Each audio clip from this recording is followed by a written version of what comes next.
Dans cette première séance, on va toujours rester dans le récit, parce que c'est le programme, c'est le projet. Hein. Tout à l'heure, on a vu ce qu'on appelle le schéma narratif.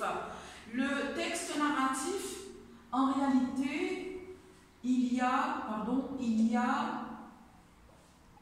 deux schémas narratifs. Deux schémas dans le texte narratif. Ça veut dire quoi?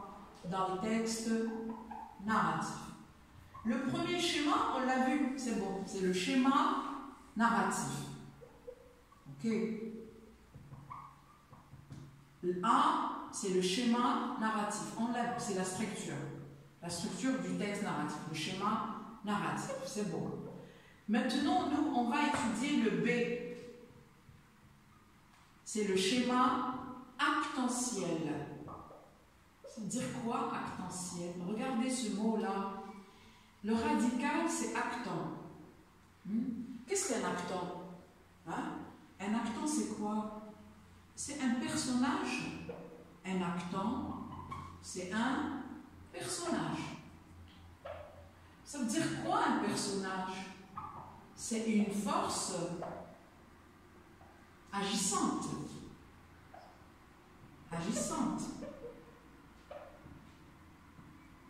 C'est un rôle qui est joué par cette personne-là, ce personnage. Donc il y a un rôle, il y a une action. Les actions se font par qui? Par les personnages. Et tout à l'heure, au début, on avait relevé les personnages de ce récit. Alors, tout texte narratif a deux schémas. Le premier schéma, c'est le schéma narratif, c'est la structure du récit. On l'a vu. Maintenant, on va voir ce qu'on appelle le schéma actantiel. Regardez, à partir de ce nom-là, on va comprendre qu'on va se baser sur les personnages, sur les actants, ceux qui font les actions.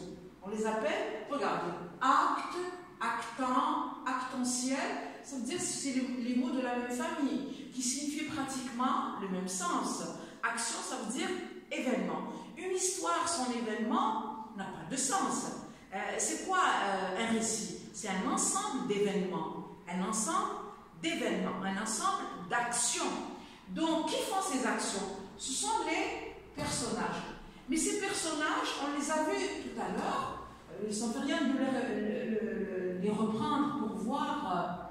Alors, le cas, on met là un tableau, vous avez les personnages. On va rajouter une chose qu'on n'a pas vue tout à l'heure. C'est leur rôle. Et c'est ça le plus important. C'est ce qu'ils font dans le texte. Alors, le cas, on a Stéphano, l'enfant, d'accord? On a le père de Stéphano. On a les marins. C'est l'équipage de ce capitaine. On a le bateau aussi. Vous allez me dire, et la mer, vous allez me dire, pourquoi là, on cite des choses avec les personnages? Les personnages, ce ne sont pas toujours des personnes dans les récits, parce que n'oublie pas que c'est un événement fictif, c'est une histoire imaginaire. Donc les personnages, ce ne sont pas toujours des personnes. Un personnage, tout ce qui joue un rôle dans l'histoire, dans le récit, est appelé actant ou bien personnage. Donc je peux ici ajouter le mot actant. Actant, c'est-à-dire celui qui joue une action, a un rôle dans le récit, est appelé personnage. Alors, qu'est-ce qui fait le cas dans ce premier extrait, dans cette histoire? C'est suivre le bateau. D'accord? Qu'est-ce qu'il fait, Stéphano? Stéphano, qu'est-ce qu'il a fait dans cette histoire? Qu'est-ce qu'il a fait, Stéphano? Qu'est-ce qu'il a fait? On avait dit que c'est se promener avec son père. C'est ce qu'il a fait. C'est tout. Il était tout content, tout simplement. Le père, qu'est-ce qu'il fait, le était parmi les gens qui ont coupé cette promenade pour retourner à la maison. Donc le père ici, alors qu'est-ce qu'il avait? Alors d'abord, il sait conduire le bateau. Au début, c'est lui qui fait sortir son fils, ensuite retourner au port.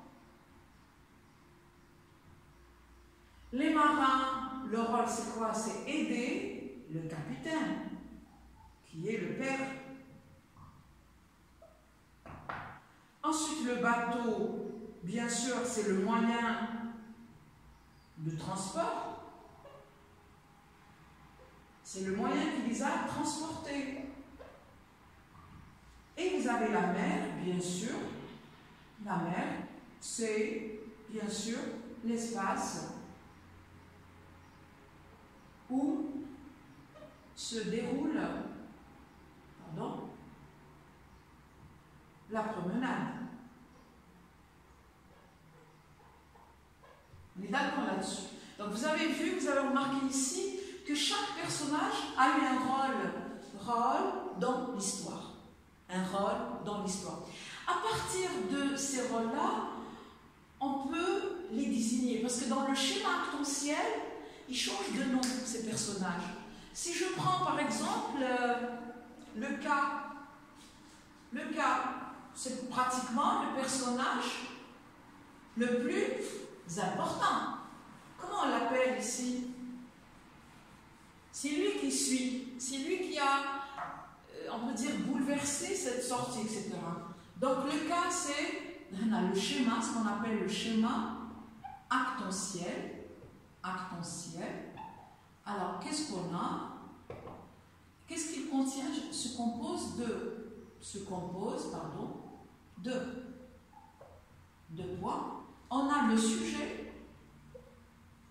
Dans les contes, on l'appelle le héros. Donc ici, le sujet, c'est qui? C'est le cas. Alors, ensuite, l'objet. Ce qu'on appelle aussi la mission. Il a une mission, ce cas. C'est quoi cette mission? C'est suivre et retrouver Stéphano. Est-ce que vous avez compris là l'objet? Donc toujours Stéphano qui est l'objet de cette recherche. Vous avez le père. Le père, qu'est-ce qu'il fait en réalité pour cette promenade? Qu'est-ce qu'il a fait le père?